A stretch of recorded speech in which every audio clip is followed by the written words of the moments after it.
Innanzitutto scriviamo cosa si cerca. Mostra fotografica,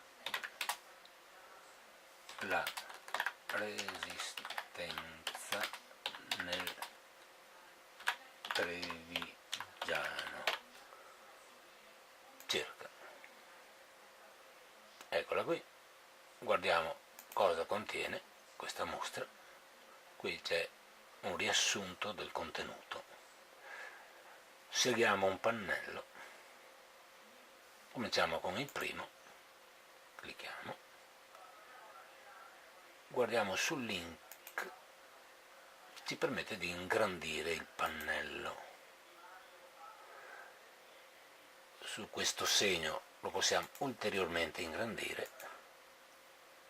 Quando siamo stanchi di guardarlo in generale, chiudiamo il pannello e guardiamo cosa contiene. Contiene 1, 2, 3, 4, 5, 1, 2, 3, 4, 5 pezzi.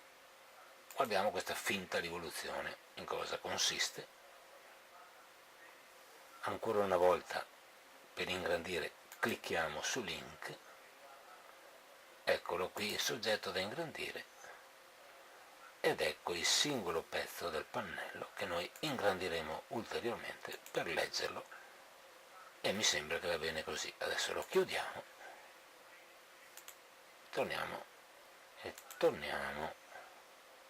alla navigazione.